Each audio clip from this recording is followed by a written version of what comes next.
Hello అండి. అందరికీ నమస్కారం. Welcome back to our channel. ఈరోజు స్టోరీ 'మనసున మనసై' ఎపిసోడ్ 38. అప్పటికింకా 5 గంటలు కాలేదు. మామూలుగా అయితే సుజాత గారు ఈ పాటికి పనిలో ఉండాలి. కానీ ఆ రోజు ఆమె ఇంటి దగ్గరే ఉన్నారు. తలుపు తీసి లోపలికి వెళ్ళిన అవంతికకు వంటగదిలో ఏదో పనిలో ఉన్న తన తల్లి కనిపించింది. అమ్మా, ఈరోజు త్వరగా వచ్చేసావా అని అడుగుతూ అవంతిక తన చెప్పులు విడిచి తెచ్చిన పూల కుండీలను హాల్లో టేబుల్ మీద పెట్టింది.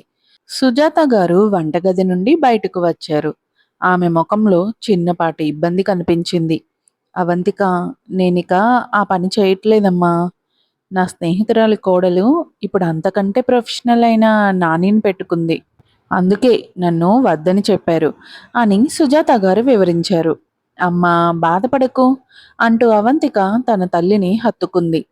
సుజాత గారు నవ్వి, నేను బాగానే ఉన్నానులే, ఈ పూల కుండీలు ఎందుకు తెచ్చావు అంది. అద్దెకు ఉంటున్న చిన్న ఇంటిని చూస్తూ, అటుగా వెళ్తుంటే పూల మార్కెట్ కనిపించిందమ్మా, మన ఇంటికి కలగా ఉంటుందని తెచ్చాను అని చెప్పింది అవంతిక. సరేలే, నా ఉద్యోగం గురించి నువ్వు అస్సలు ఆలోచించకు, నేను ఇంకోటి వెతుక్కుంటాను. అమ్మా, వద్దులే, ఇంట్లోనే హాయిగా విశ్రాంతి తీసుకో అంది అవంతిక. వెంటనే తన బ్యాగ్లో నుండి బ్యాంక్ కార్డు తీసి తల్లికి ఇస్తూ, ఈ కార్డులో డబ్బులు ఉన్నాయి, నీ అవసరాలకు వాడుకో అని చెప్పింది. సుజాత గారు ఆ కార్డును పక్కకు తోసేసి గంభీరంగా, అవంతిక, ఇన్నేళ్లలో నేను నేర్చుకున్నది ఒక్కటే, ఎవరి మీద ఆధారపడకూడదు. రేపు రోడ్లు ఊడ్చే పని దొరికినా సరే నీ దగ్గర డబ్బులు అడగడం కంటే అదే మేలు అన్నారు. తల్లి పట్టుదల చూసి అవంతికకు నవ్వాగలేదు. అమ్మా, రోడ్లు ఊడ్చే పని ఎందుకు? తెల్లవారుజామున 4 గంటలకే లేవాలి కదా. ఇప్పుడు బయట చలి ఎక్కువగా ఉంది. ఏదైనా తేలికపాటి పని చూసుకో. సుజాత గారు నవ్వుతూ, డబ్బులు బాగా వస్తే 4 గంటలకు లేవడంలో తప్పేముంది? నువ్వు కూర్చో, నేను వంట చేస్తాను అన్నారు. అవంతిక సోఫాలో కూర్చొని ఫోన్ తీసింది. అందులో తన్మయి నుండి మెసేజ్ వచ్చింది. అవంతిక, అసలు నాకు అర్థం కావట్లేదు, అనిరుద్ధ్కి ఏమైంది? అనారోగ్యంతో ఉన్నవాడు నిన్ను కలవడానికి ఎందుకు వచ్చాడు? తను నీకోసం ఎంతలా తాపత్రయపడుతున్నాడో చూపించుకోవడానికా? నిజంగా తనకి నీ మీద ప్రేమ ఉంటే ఆ డబ్బులు నీకు ఇచ్చేయొచ్చు కదా. ఇలా నాటకాలు ఎందుకు? తన్మయి మెసేజ్ చూసి అవంతికకు ఏం సమాధానం చెప్పాలో తెలియలేదు. కొద్దిసేపయ్యాక తన్మయి మళ్ళీ మెసేజ్ చేసింది. జయంత్ ఇప్పుడే అనిరుద్ధిని చూసి వచ్చాడు. డాక్టర్లు చెప్పారట, అనిరుద్ధ్ ఇమ్యూనిటీ సిస్టమ్ బాగా దెబ్బతిందని, వెంటనే హాస్పిటల్లో జాయిన్ అవ్వాలని. అంత సీరియస్సా? హాస్పిటల్లో పరీక్షలు చేస్తే గాని పరిస్థితి ఎంత సీరియస్గా ఉందో తెలీదు అని అవంతిక రిప్లై ఇచ్చింది. ఓహో, అంటే నువ్వు విక్రమ్‌తో ప్రేమలో ఉన్నావా? అంతా అలాగే మాట్లాడుకుంటున్నారు. ఎవరి అంతా అంటే? అనిరుద్ధ్ చుట్టూ ఉన్నవాళ్ళే. ఇప్పుడు నువ్వు విక్రమ్‌తో ప్రేమలో పడ్డావు కాబట్టే అనిరుద్‌ని పట్టించుకోవట్లేదని వాళ్ళంటున్నారు. నాకు తెలిసి విక్రమ్ అనిరుద్ అంత అందంగా లేడు. పైగా ఏదోలా కనిపిస్తాడు అని తన్మయి మెసేజ్ చేసింది. అవంతికకు మాత్రం విక్రమ్ అలా అనిపించలేదు. అంటే అనిరుద్ధు చాలా మంచివాడనా నీ ఉద్దేశం? మంచివాడా? అది వదిలేయ్. కానీ అనిరుద్ధ్ చూడ్డానికి అలా అనిపించడు. కాకపోతే కాస్త కఠినంగా కనిపిస్తాడు. నువ్వు గమనించలేదా? చాలామంది నేరస్తులు లేదా ఇంట్లో హింసించే మగాళ్ళు ఇలాగే ఉంటారు. అవంతిక కొంచెం నీళ్లు తాగి అడిగింది. మరి జయంత్ గురించి ఏమంటావు? జయంత్ వాళ్ళకంటే చాలా చిన్నవాడు. పైగా అందంగా, శ్రద్ధగా, అమాయకంగా ఉంటాడు. అవంతిక, ఒకవేళ నువ్వు డివోర్స్ తీసుకుంటే భవిష్యత్తులో ఇలాంటి చిన్న కుర్రాడినే చూసుకో. వాళ్ళని కంట్రోల్ చేయడం సులభం అని తన్మయి మెసేజ్ చేసింది. ముందు డివోర్స్ సంగతి తేలనివ్వు. నువ్వు నిజంగానే అనిరుద్ధ్‌కి డివోర్స్ ఇచ్చేయాలని అనుకుంటున్నావా? ఎందుకు ఇవ్వకూడదు? నేను విడిపోయినా, కలిసి ఉన్నా నాకు అతని ఆస్తిలో వాటా రాదు కదా. అది నిజమే. అంత పెద్ద ధనవంతుడు. పాపం, ఎవరూ అతన్ని ఏమీ చేయలేరు. రాత్రి భోజనం అవంతిక పెద్దగా తినలేదు. సుజాత గారు అడిగారు. ఏంటి అంత తక్కువ తిన్నావు? రుచిగా లేదా? అవంతిక చిన్నగా మొహం చిట్లించింది. అమ్మా, నా కడుపు కొంచెం పెరుగుతోంది. సుజాత గారు నవ్వి, నీకు 5 నెలల ప్రెగ్నెన్సీ కదా, కడుపు పెరగకుండా ఉంటుందా అన్నారు. అదృష్టవశాత్తు ఇప్పుడు చలికాలం కదా, కొంచెం మందంగా ఉండే బట్టలు వేసుకుంటున్నాను.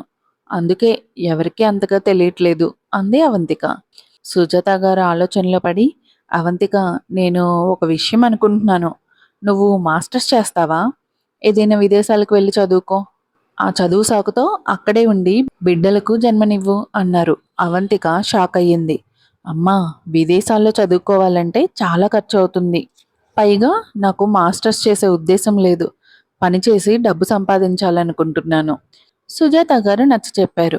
డబ్బుల గురించి నువ్వు అస్సలు చింతించుకో. ఇన్నాళ్ళు నేను దాచిన డబ్బులు నీ చదువుకి సరిపోతాయి. అవంతిక షాక్ అయ్యింది.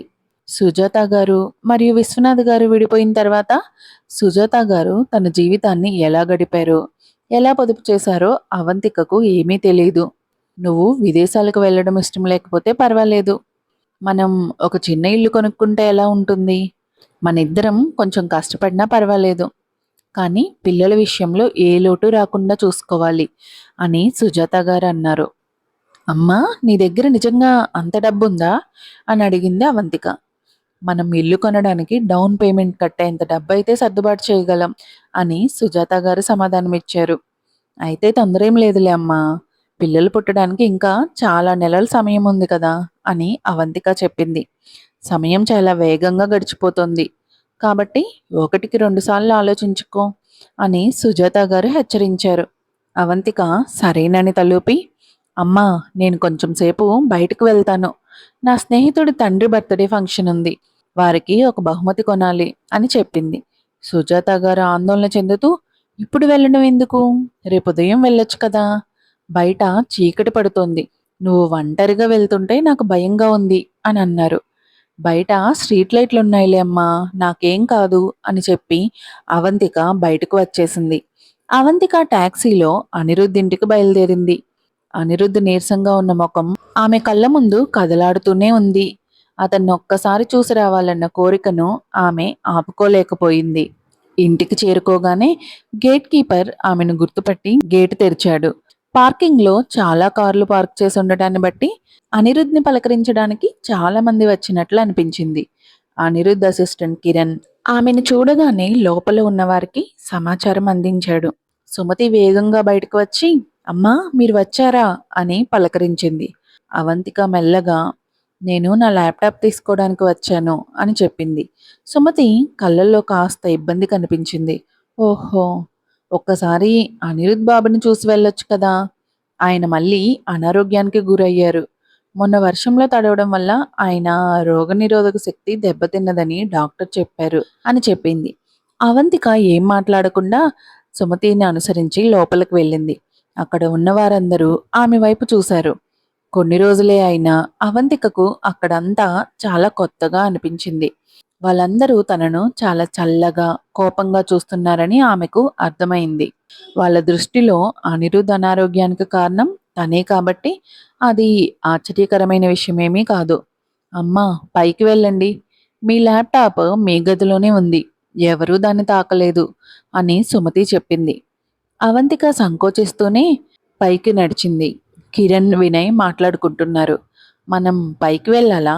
శృతి కూడా పైనే ఉంది. వాళ్ళిద్దరూ గొడవ పడతారేమో అని కిరణ్ అన్నాడు. వినయ్ మాత్రం వాళ్ళ గురించి నువ్వు భయపడకు అని అన్నాడు. అవంతిక అనిరుద్ధ్ రూమ్ తలుపు వద్దకు వెళ్ళింది. తలుపు తెరిచి ఉండడంతో అనిరుద్ధ్ కళ్ళు మూసుకొని గాఢ నిద్రలో ఉండడం, శృతి అతనికి తడిగుడ్డతో ఒళ్ళు తుడుస్తుండడం గమనించింది. అక్కడ రాజేశ్వరి గారు మరియు డాక్టర్ కూడా ఉన్నారు. అయితే అవంతిక కాళ్ళు మాత్రం ముందుకు కదలలేదు. ఇంతలో శృతి ఆమెను చూసింది. అవంతిక, ఇక్కడేం చేస్తున్నావు అని అనిరుద్ధ్ నిద్రలేస్తాడేమోనని గొంతు తగ్గించి శృతి అరిచింది. ఆ తర్వాత శృతి రాజేశ్వరి వైపు చూసింది. రాజేశ్వరి గారు కూడా వాళ్ళ దగ్గరకు వచ్చారు. శృతి కోపంగా, అవంతిక, నువ్వు అనిరుద్ధ్ని ఎందుకు ఇబ్బంది పెడుతున్నావు? నీకు ఇష్టం లేకపోతే వదిలేయ్. ఇంకోసారి అతన్ని గాయపరిస్తే నిన్ను వదిలిపెట్టను అని కళ్ళల్లో ద్వేషం నింపుకొని అరిచింది. రాజేశ్వరి గారు కోపంతో, అవంతిక, అనిరుద్ నిన్ను ప్రేమిస్తున్నాడని నీకు విడాకులు ఇవ్వడం లేదు. కానీ నువ్వు మాత్రం ఇంత కృతజ్ఞత లేకుండా ఉన్నావు. నేను అందురాలనై నిన్ను మంచిదానివని నమ్మాను. ముందు తెలిసి ఉంటే శృతిని అనిరుద్ధికి ఇచ్చి పెళ్లి చేసేదాన్ని. అనిరుద్ధిని నిజంగా ప్రేమించేది శృతినే అని గట్టిగా అరిచారు. అవంతికకు ఎవరితోనూ వాదించే ఓపిక లేదు. ఆమె కేవలం అనిరుద్ధ్ ఎలా ఉన్నాడో చూడడానికే వచ్చింది. ఇప్పుడు అది చూసింది కాబట్టి ఇక అక్కడ ఉండాల్సిన అవసరం లేదు. ఆయన్ని జాగ్రత్తగా చూసుకోండి, నేను వెళ్తున్నాను అని చెప్పి శృతిని పక్కకు నెట్టి అవంతిక కిందకు దిగిపోయింది. కింద ఉన్న వినయ్, కిరణ్ ఇంకా మిగిలిన అందరూ ఏం జరుగుతుందోనని ఆతృతగా ఎదురుచూస్తున్నారు. అవంతిక ఓడిపోయినట్లుగా కిందకి రావడంతో కొందరు కోపంగా చూశారు, మరికొందరు బాధపడ్డారు. కిరణ్ మర్యాదగా, మేడం, మీరు టాక్సీలో వచ్చారు కదా, కావాలంటే నేను మిమ్మల్ని ఇంటి వరకు డ్రాప్ చేస్తాను అని అడిగాడు. అవంతిక వద్దు, నేను వెళ్ళిపోతాను అని చెప్పి బయటకు నడిచింది. సుమతి కళ్ళల్లో నీళ్లతో, అమ్మా, మీ ల్యాప్టాప్ ఇంకా తీసుకోలేదు కదా అని అడిగింది. అవంతికకు అప్పుడు గుర్తొచ్చి మళ్ళీ వెనక్కి వెళ్ళి తన ల్యాప్టాప్ తీసుకుంది. నేను పైకి వెళ్ళి అనిరుద్ని నిద్రలేపి మాట్లాడతాను. అవంతిక వెళ్ళిపోతే మళ్ళీ తిరిగి రాదు అని వినయ్ అన్నాడు. కానీ కిరణ్, రాజేశ్వరి గారు పైనే ఉన్నారు, నేను వెళ్ళడానికి భయపడుతున్నాను అన్నాడు. అవంతిక తన సూట్ కేసుతో బయటకు నడిచింది. ఆమె ల్యాప్టాప్ కోసం వచ్చానని చెప్పినా అది ఒక సాకు మాత్రమే. అనిరుద్ధ్ మెలకుగా ఉండి వాళ్ళిద్దరూ మంచిగా మాట్లాడుకొని ఉంటే ఆమె వెళ్ళేది కాదు. చివరకు ఆమె అంత చల్లగా ఉన్న రాత్రి వేళ అక్కడి నుండి వెళ్ళిపోయింది. వెనకాల రాజేశ్వరి గారు, అవంతిక, మళ్ళీ ఎప్పుడూ ఇటువైపు రావద్దు అని అరుస్తూనే ఉన్నారు. ఆ రాత్రి డాక్టర్ వెళ్ళిపోయారు. రాజేశ్వరి గారిని సుమతి బలవంతంగా విశ్రాంతి తీసుకోమని పంపించింది. శృతి మాత్రం అక్కడే ఉండిపోయింది. అర్ధరాత్రి సమయంలో అనిరుద్ధ్కి జ్వరం తగ్గింది. అతను కళ్ళు తెరిచాడు. పక్కనే శృతి నిద్రపోతోంది. పరిస్థితి ఏంటో అర్థం కాక అనిరుద్ గదిలోంచి బయటకు వచ్చాడు. మరుసటి రోజు ఉదయం శృతి నిద్రలేచి చూసేసరికి పక్కన అనిరుద్ లేడు. వెంటనే కంగారుగా తను కిందకు వచ్చి సుమతిని అడిగింది. సుమతి ఆశ్చర్యంగా, నేను ఇక్కడే ఉన్నాను, కానీ అనిరుద్ బాబు ఇంకా కిందకి రాలేదు అని చెప్పింది. శృతి కంగారు పడుతూ, ఆయన తన గదిలో లేరు, అందుకే కంగారుగా కిందకు వచ్చాను అంది. సుమతి వెంటనే పైకి వెళ్ళి వెతికినా అనిరుద్ధు ఎక్కడా కనిపించలేదు. శృతి ఏడుస్తూ, ఇదంతా నా తప్పే, రాత్రి నేను గాఢ నిద్రలో ఉండి ఆయన ఎప్పుడు గదిలోంచి బయటకు వచ్చారో గమనించలేదు అని బాధపడింది. సుమతి అందర్నీ పిలిచి వెతకమనగా చివరికి అనిరుద్ధు అవంతిక గదిలో నిద్రపోతూ కనిపించాడు. సుమతి త్వరగా బయటకు వచ్చి శృతితో, శృతి గారు, మీరు వెళ్ళిపోండి, అనిరుద్ బాబుకి ఏమైనా అవసరం ఉంటే ఆయనే మిమ్మల్ని పిలుస్తారు అని చెప్పింది. శృతి కోపంగా, ఆయన అవంతిక బెడ్ మీద ఎందుకు పడుకున్నారు, వాళ్ళిద్దరూ గొడవ పడ్డారు కదా, ఇప్పుడు ఇలా ఎందుకు అని అడిగింది. సుమతి కఠినంగా, రాత్రి మీరు ఆయన గదిలో లేకపోయి ఉంటే అనిరుద్ బాబు ఈ గదికి వచ్చి పడుకునేవారు కాదు, ఆయన తన గదిలో బయట వ్యక్తులు ఉండడం అస్సలు ఇష్టపడరు అని చెప్పింది. శృతి కోపంతో అక్కడి నుంచి వెళ్ళిపోయింది. ఉదయం 8 గంటలకు అనిరుద్ నిద్రలేచి అవంతిక గదిలో నుంచి బయటకు వచ్చాడు. జ్వరం తగ్గినా ఇంకా నీరసంగా ఉంది. సుమతి అతనికి సూపిచ్చింది. అనిరుద్ గంభీరంగా, ఇకపై శృతిని నా గదిలోకి రానివ్వకు అని చెప్పాడు. సుమతి వెంటనే, సరే బాబు. నిన్న రాత్రి రాజేశ్వరి గారు మరియు శృతి గారు అవంతికమ్మతో చాలా కఠినంగా మాట్లాడారు. అవంతికమ్మ తన సామాన్లతో ఇంటిని వదిలి వెళ్ళిపోయారు. ఆమెక తిరిగి రాదేమోనని నాకు భయంగా ఉంది అని నిజం చెప్పేసింది. ఉదయం 10 గంటలకు ఒక ఖరీదైన కారు సుజాత గారు ఉంటున్న ఇంటి ముందు ఆగింది. అనిరుద్ధ్ తన బాడీగార్డ్స్ తెచ్చిన బహుమతులతో లోపలికి వెళ్ళాడు.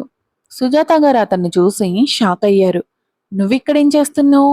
నువ్వు అనారోగ్యంతో ఉన్నావని తెలిసింది, జాగ్రత్తగా ఉండొచ్చు కదా అని అడిగారు. అనిరుద్ధ్ సోఫాలో కూర్చొని, నేను మిమ్మల్ని పలకరించడానికి వచ్చాను అన్నాడు.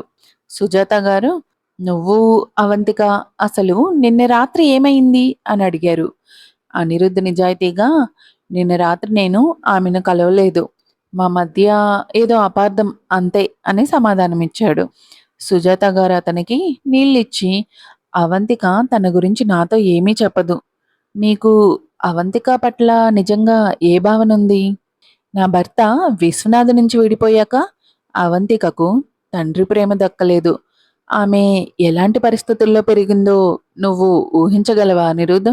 నీకు ఇష్టం లేకపోతే ఆమెను వదిలే, ఆమె జీవితాన్ని నాశనం చేయకు అని కన్నీళ్లతో అడిగారు. అనిరుద్ నీళ్లు తాగి, విడాకుల గురించి మాట్లాడే సమయం ఇది కాదు. ఈ మధ్య ఆమె విక్రమ్ అనే వ్యక్తితో దగ్గరవుతుంది.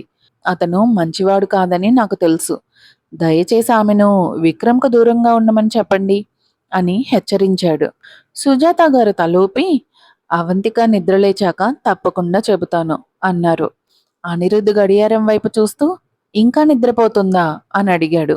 అవును, నిన్న రాత్రి ఆలస్యంగా పడుకుంది అని సుజాత గారు బదులిచ్చారు. వీడియో నచ్చితే లైక్ చేయండి, మీ ఫ్రెండ్స్తో షేర్ చేయండి. కొత్త వీడియోల కోసం సబ్స్క్రైబ్ చేసుకోవడం మర్చిపోకండి. మీకేమనిపించిందో కామెంట్స్లో చెప్పండి. Thank you.